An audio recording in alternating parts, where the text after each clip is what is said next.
Hello everyone, जय हिंद, नमस्कार, welcome you all to mission competition. आप सभी का स्वागत है मिशन कंपटीशन में। सबसे पहले आप सभी को राधे राधे, जय श्री राम। दोस्तों देखिए, एक बहुत ही बढ़िया गुड न्यूज़ आप लोग के लिए आ रहा है। पटना हाई कोर्ट में बहाली आई हुई है, भर्ती आई हुई है। और जैसे कि आप सभी जान रहे हो कि 4 जून अब बिल्कुल नज़दीक है, ठीक है, जो कि रिज़ल्ट आने वाला है लोकसभा चुनाव का। और लोकसभा चुनाव का रिज़ल्ट आने से पहले ही देखिए भर्तियों का भी दौर जो है स्टार्ट हो गया है, ठीक है। तो इसमें कौन से पोस्ट वैकेंसी है पटना हाई कोर्ट के अंदर में, और कितना पोस्ट है, सैलरी वगैरह क्या रहेगा नहीं रहेगा, सब कुछ जो है हम लोग डिटेल में यहाँ पे हम लोग बात करेंगे।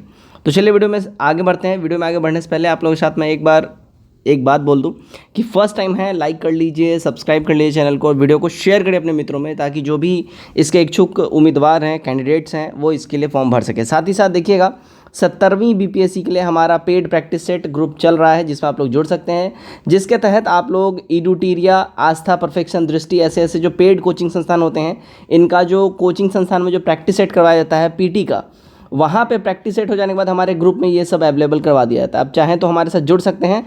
पेमेंट केवल आपको 199 करना है, वन टाइम पेमेंट करना है। और जुड़ने के लिए आप लोग 9708351194 इस नंबर के ऊपर में व्हाट्सएप पे आप लोग मैसेज करके जानकारी ले लीजिए। आप लोगों को सारा डिटेल दे दिया जाएगा, फिर आप लोग उसमें ऐड हो जाइएगा। चलिए वीडियो आगे स्टार्ट करते हैं हम लोग। दोस्तों हम लोग आ गए देखिए ऑफिशियल नोटिस के ऊपर में। देखिए translator cum proof reader for सुभाष सेल रिक्रूटमेंट एग्जामिनेशन 2024, ठीक है। तो यहाँ पे ट्रांसलेटर कम प्रूफ रीडर का आपको यहाँ पे वैकेंसी आई हुई है, और ये काफ़ी लंबे टाइम के बाद आई हुई है। बहुत ही बेहतरीन वैकेंसी है। एक तरीके से मैं आपको बता दूँ, देखिए ये प्रॉपर फुल्ली जो है ऑफिशियल जॉब है, इस बात का ध्यान रखिएगा। ये फुल्ली ऑफिशियल जॉब है ना। इसमें आपको ऐसा कुछ नहीं है फील्ड वर्क हो या कुछ ऐसा, तो फुल्ली ये ऑफिशियल जॉब है। सैलरी की अगर हम बात करें, देखिए सैलरी काफ़ी ह्यूमंगस और बढ़िया सैलरी रहने वाला है। 70,000 प्लस आपका जो है सैलरी रहने का यहाँ पे संभावना है, ठीक है। तो चलिए हम लोग आगे वीडियो में बढ़ते हैं। पोस्ट यहाँ पे सब कुछ क्लियर हो गया। चलिए आगे बढ़ते हैं हम लोग। यहाँ पे अब देखिएगा, यहाँ पे आपके लिए इंपॉर्टेंट, यहाँ पे डेट्स जो आपके लिए काफ़ी इंपॉर्टेंट है। देखिए 31 तारीख से, यानी कि 31 मई से आपका जो है सबमिशन यानी ऑनलाइन एप्लीकेशन स्टार्ट हो चुका है। लास्ट डेट जो आपका ऑनलाइन एप्लीकेशन का है वो 30 जून तक का है, ठीक है। फुल्ली 1 महीने का समय आपको दिया जा रहा है, क्लियर है। और आप पेमेंट वगैरह करके जो फाइनल सबमिशन होता है वो 2 तक कर सकते हैं। अभी एग्जामिनेशन डेट नहीं क्लियर किया गया है, बोल दिया गया है कि आगे चल के आपको सब कुछ क्लियर कर दिया जाएगा। अब यहाँ पे अगर हम पोस्ट की बात करें, देखिए पोस्ट जो है ठीक ठाक पोस्ट है, बहुत ह्यूमंगस नहीं है, ठीक ठाक पोस्ट है। टोटल 60 पोस्ट है। अनरिजर्व्ड के लिए 26 है, ठीक है। और यहाँ पे देखिए horizontally reserve post for women जो है 9 है। अब यहाँ पे एक चीज़ बता दें, इस पर्टिकुलर ये जो वैकेंसी है, इसमें 35% जो सीटें हैं वो वुमेन्स के लिए रिजर्व्ड हैं, ये ध्यान रखिएगा। और ट्रांसलेटर कम प्रूफ रीडर के लिए 8 है, जिसमें से 3 वुमेन्स के लिए रिजर्व्ड है। और EWS के लिए 6 है, और यहाँ पे 1 वुमेन्स के लिए रिजर्व्ड है। शेड्यूल कास्ट के लिए 9 है, वुमेन्स के लिए 3 है, राइट। और शेड्यूल ट्राइब्स के लिए 1 है। एक्सट्रीमली यानी EBC के लिए, एक्सट्रीमली बैकवर्ड क्लास के लिए 11, वुमेन्स के लिए 4, और BC के लिए यानी कि बैकवर्ड क्लास के लिए, OBC के लिए 7 है, और 2 वुमेन्स के लिए। ओवरऑल मिलाया जाए तो देखिए 60 जो है यहाँ पे टोटल पोस्ट बनता है, जिसमें से 19 जो है वुमेन्स के लिए यहाँ पे रिजर्व रखा गया है, ठीक है। और इसमें 20 पोस्ट प्रूफ रीडर के लिए है, जिसमें से 6 वुमेन्स के लिए रिजर्व रखा गया है, क्लियर है। चलिए बाकी की डिटेल आगे हम लोग पढ़ते चलते हैं। सब कुछ मैंने ऑलरेडी कर रखा है यहाँ पे हाईलाइट। अब एलिजिबिलिटी क्राइटेरिया की बात कर ले तो आप ऑब्वियसली भारत के नागरिक होने चाहिए, सीधी सी बात है, ठीक है। अ सिटीजन ऑफ इंडिया और Tibetan refugee who come over to India before 1 January 1972, 1972 से पहले अगर आप भारत में आके बस गए हैं तो आप ये फॉर्म भर सकते हैं। A person of Indian origin who has migrated from Pakistan, Burma, Sri Lanka and East African countries of Tanzania, formerly Tanzania and Zambia, with the intention of permanently settle in India, वो लोग भी यहाँ पे भर सकते हैं, clear.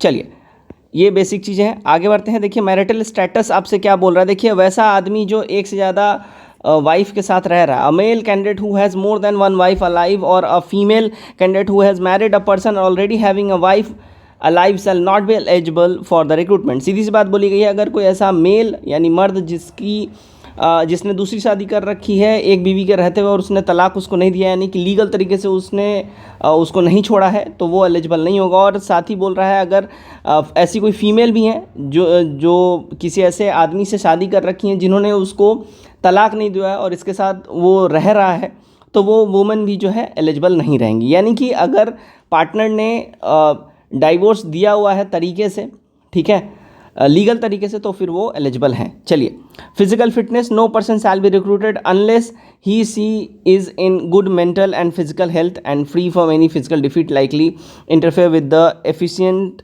Performance on his her official duties. ठीक है, साफ साफ यहाँ बोला जा रहा है कि कोई भी हो, ठीक है, अगर वो फिजिकली और मेंटली फिट नहीं है वो एलिजिबल नहीं है इस फॉर्म के लिए। तो जाहिर सी बात है आपको फिजिकली और मेंटली तो फिट रहना पड़ेगा। ठीक है, अब यहाँ बोल रहा है एज, देखिए एज आपका जो है मिनिमम 18 होना चाहिए, मैक्सिमम की बात कर ले देखिए 37 ईयर्स होना चाहिए। ये जनरल कैटेगरी की मैं बात कर रहा हूँ। ठीक है, अब देखिए यहाँ पे सब कुछ दे दिया गया है।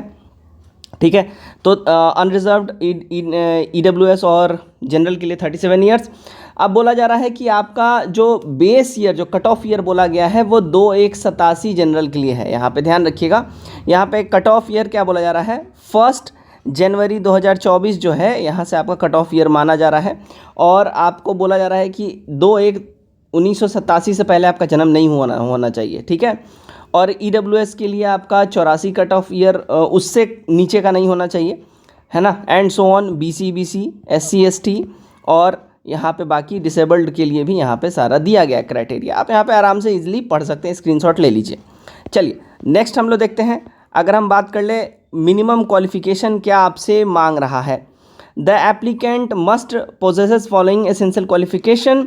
ठीक है, पोस्ट ट्रांसलेटर के लिए आपको ये सब रखना पड़ेगा। ठीक है ना, 1 जनवरी 2024 तक आप ये सारा कंप्लीट होना चाहिए आपका। Graduation with English as one of the subject from recognise university, आप ग्रेजुएट होने चाहिए। ठीक है, और अगर आप ग्रेजुएशन में इंग्लिश लिए हुए हैं तो और बढ़िया है, ऐसा नहीं है आपके पास इंग्लिश नहीं है तो आप इसके लिए एलिजिबल नहीं होंगे।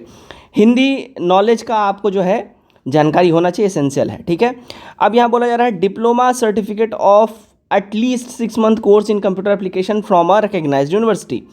तो इसमें कंप्यूटर का भी आपके पास जानकारी होना चाहिए और 6 महीने का एटलीस्ट आप उसमें कोर्स किए होने चाहिए। Preference will be given to candidate having law degree, यानी ज़रूरी नहीं है आप अगर लॉ स्टूडेंट हैं तो आपको पहला प्रायोरिटी दिया जाएगा, तवज्जो दिया जाएगा। लेकिन अब अगर आपने लॉ नहीं किया हुआ है, जनरल ग्रेजुएट हैं, तो भी कोई दिक्कत नहीं है, आप फॉर्म भर सकते हैं। लेकिन अगर लॉ वाले हैं तो आपसे पहले उनको तवज्जो दिया जाएगा। Preference will also be given to the candidates having knowledge of Urdu, Maithili and Santhali. ठीक है ना, तो अगर आपको जानकारी है उर्दू की, मैथिली की और संथाली की तो भी आपको पहले तवज्जो दिया जाएगा। चलिए, preferential qualification, a candidate who has served the territorial army for minimum 2 years. अब यहाँ पे जो आर्मी में अगर आपके पास सर्व किया है आपने तो 2 साल कम से कम, तो आपको यहाँ प्रेफरेंस दिया जाएगा। या आपके पास NCC का सर्टिफिकेट हो तो भी आपको प्रेफरेंस मिलेगा, एंड सो ऑन। अब रिजर्वेशन कैसे बोल रहा है, देखिए शेड्यूल्ड कास्ट जो है उनका रिजर्वेशन यहाँ पे 16% दिया गया, शेड्यूल्ड ट्राइब्स के लिए 1%, एक्सट्रीमली बैकवर्ड क्लास यानी EBC के लिए 18%, BC के लिए बैकवर्ड क्लास के लिए 12% और इकोनॉमिकल वीकर सेक्शन के लिए 10%। क्लियर है, पूरा यहाँ पे डिटेल में दे दिया है। अब यहाँ पे बात कर लेते हैं हम लोग, देखिए जैसे मैंने बोला था 35% फीमेल के रिजर्वेशन आपको यहाँ पे दिख जाएगा। अब फ़ी की बात कर लेते हैं, तो नीचे हम लोग स्क्रॉल डाउन करते हैं। सबसे पहले हम लोग मोड ऑफ सिलेक्शन देख लेते हैं। तो सबसे पहला PT होगा आपका रिटन टेस्ट का, उसके बाद सेम डे आपको हो जाएगा computer proficiency test with minimum speed of 20 words per minute in Hindi. ठीक है, फिर आपका इंटरव्यू भी इसमें होगा, इंटरव्यू 5 नंबर का होगा, ये जान लीजिए। मिनिमम क्वालिफिकेशन क्या होगा, तो मिनिमम क्वालिफिकेशन में देखिए 40% मार्क्स आपको रिटन टेस्ट में लाना कंपलसरी है, यानी जो कि स्टैंडर्ड प्रोटोकॉल होता है, लेकिन कट ऑफ निकलेगा, आप कट ऑफ के हिसाब से ही पास होइएगा। और 40% मार्क्स आपको कंप्यूटर प्रेफरेंसी टेस्ट में भी लाना जरूरी होगा और 30% मार्क्स आपको इंटरव्यू में भी लाना कंपलसरी रहेगा, राइट। अब देखिए सिलेबस जो है अगर हम बात कर ले वो अभी नीचे मैं आपके साथ डिस्कस करूँगा। ठीक है, तो सिलेबस अगर हम सबसे पहले फ़ी की बात कर ले, देखिए फ़ी जो है अनरिजर्व्ड BC, EBC और EWS के लिए 1100 रुपये है। अब आप सभी जानते हो जब हाई कोर्ट वगैरह का जो वैकेंसी आता है ना, इसमें थोड़ा सा हाई फ़ी होता ही है, इसमें आप और हम कुछ कर नहीं सकते हैं, इनका जनरली हाई होता है। SC ST और अदर के लिए 550 रुपये आपको रखा गया है। ठीक है, चलिए, अब सेंटर ऑफ एग्जामिनेशन देखिए, केवल 3 सिटीज़ में यहाँ पे सेंटर दिया जाएगा एग्जामिनेशन के लिए, पटना, हाजीपुर और मुजफ्फरपुर। केवल 3 सिटी में आप ये चुन सकते हैं आप कहाँ पे एग्जामिनेशन देना चाहते हैं। ठीक है जी। चलिए, अब देखिए नेक्स्ट हम लोग देख लेते हैं यहाँ पे इसका जो है सिलेबस। अब हम लोग डिस्कस आपके साथ कर लेते हैं सिलेबस क्या है, कैसा है। तो मैं नीचे स्क्रॉल डाउन करता हूँ और सिलेबस एक बार आपके साथ हम लोग, हाँ जी देखिए, syllabus and scheme of examination, कैसे कैसे सिलेबस रहेगा। स्टेज ऑफ एग्जामिनेशन देखिए, रिटन टेस्ट जो आपका होगा इसमें जनरल इंग्लिश यानी ऑब्जेक्टिव टाइप्स होगा, ये 30 नंबर का। फिर जनरल हिंदी ऑब्जेक्टिव टाइप्स होगा, ये भी 30 नंबर का। और यहाँ पे जनरल अवेयरनेस यानी जीए, आपका जीके वगैरह हो गया। और लीगल नॉलेज आपको थोड़ा सा बेसिक रखना पड़ेगा, 20 नंबर का। टोटल 80 नंबर का पेपर आपका होगा, जिसमें से मिनिमम क्वालिफाइंग आपको 32 रहेगा। आपको 45 मिनट का पेपर ये होगा, ध्यान रखिएगा। अब तुरंत में अगले ही 15 मिनट में जो है फिर आपका ट्रांसलेशन का टेस्ट हो जाएगा, अगले ही 15 मिनट में। नेक्स्ट क्या बोल रहा है, next 15 minute shall be utilize for collecting OMR sheets and distributing question paper and answer sheet of translation. तो translation English to Hindi 60 number का रहेगा और हिंदी टू इंग्लिश 60 नंबर का, टोटल 120 नंबर। और यहाँ पे 48 आपका जो है क्वालिफाइंग रहेगा। 2 घंटे का ये पेपर होगा ट्रांसलेशन के लिए, समझ गए। अब यहाँ पे बोल रहा है जब ये मोड आप पास कर जाएंगे फर्स्ट मोड, तब सेकंड मोड के लिए आपसे बोल रहा है कंप्यूटर टेस्ट आपसे लेगा। कंप्यूटर टेस्ट में आपसे बोल रहा है computer typing test with minimum speed of 20 words per minute in Hindi में आपको होना चाहिए। और मैक्सिमम मार्क्स इसमें 5 नंबर का रहेगा। वर्ड प्रोसेसिंग टेस्ट होगा MS वर्ड पे, जिसमें 10 नंबर मिलेगा आपको। Test in spreadsheet MS Excel में 10 नंबर का रहेगा। और इंटरनेट प्रोफिशिएंसी में आपको 5 नंबर रहेगा। टोटल 30 नंबर का पेपर होगा, है ना। इसमें आधा घंटा आपको समय दिया जाएगा। इंटरव्यू देखिए क्या रहेगा, तो इंटरव्यू 5 नंबर का आपका रहेगा, ध्यान रखिएगा। Test of proficiency in Urdu, Maithili, Santhali only candidates having proficiency in this language. अब क्या बोल रहा है, अगर आप उर्दू, मैथिली और संथाली, अगर इस 3 लैंग्वेज किसी एक लैंग्वेज में इंटरव्यू देते हैं तो आपको 5 नंबर एक्स्ट्रा दे दिया जाएगा। और इंटरव्यू टोटल होगा 20 का यहाँ पे। लेकिन अगर आप इन तीनों लैंग्वेज चुनते हैं तो आपको 5 नंबर एक्स्ट्रा दिया जाएगा, टोटल 25 नंबर का हो जाएगा। बाकी अगर आप हिंदी चुनते हैं, इंग्लिश चुनते हैं, तो आप 20 नंबर के लिए ही एलिजिबल रहेंगे, ये 5 नंबर आपको नहीं दिया जाएगा। क्लियर है इतनी बातें। चलिए, तो ये जो है ये जो वैकेंसी आई हुई है पटना हाई कोर्ट की, आप सब ने इसको देखा, एकदम नया नवेला यहाँ पे वैकेंसी है, ट्रांसलेटर कम प्रूफ रीडर का। और इस वैकेंसी के लिए आप सब एलिजिबल है, आप लोग चाहें इसके लिए फॉर्म भर सकते हैं। रिक्रूटमेंट और जो नोटिफिकेशन आ चुका है और फॉर्म भराना स्टार्ट है।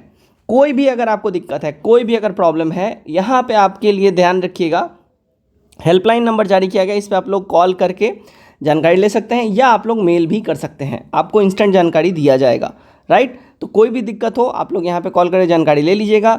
फॉर्म भरने से संबंधित, सिलेबस संबंधित यहाँ पे जानकारी ले सकते हैं। और इससे भी रिलेटेड कुछ और भी दिक्कत हो या जानकारी चाहिए, आप कमेंट करके अपने राय हमारे साथ शेयर करिए। वीडियो को जरूर शेयर करिए अपने दोस्तों मित्रों में। जय हिंद।